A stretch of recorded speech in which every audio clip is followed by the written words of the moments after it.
For this Adobe Tips and Tricks video, we're going to go over how to edit an Adobe Sign form that's already been saved to your templates. Let's jump in. First, you'll want to sign in to Adobe Sign. To do that, go to the Adobe Sign Quick Start Guide. Click on the Adobe Sign portal link.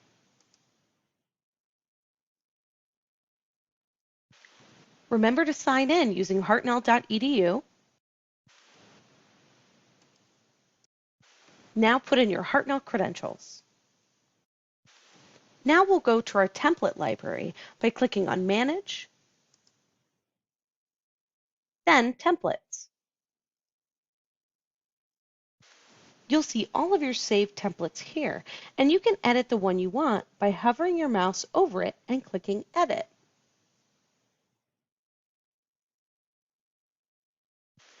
In this example, the form requires signatures from the first signer, called Participant 1. At the bottom, we need the second signer to sign, so this needs to be set to Participant 2.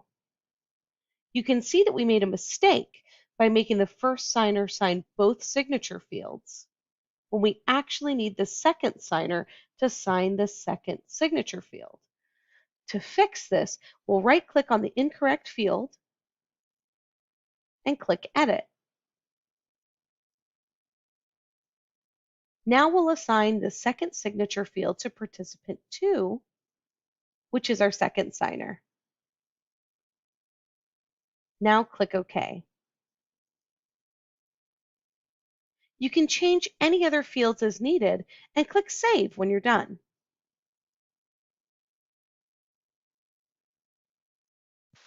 That's it.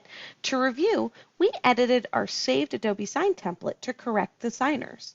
And we did this by signing into Adobe Sign, clicking on Manage, going to Templates, then editing our template.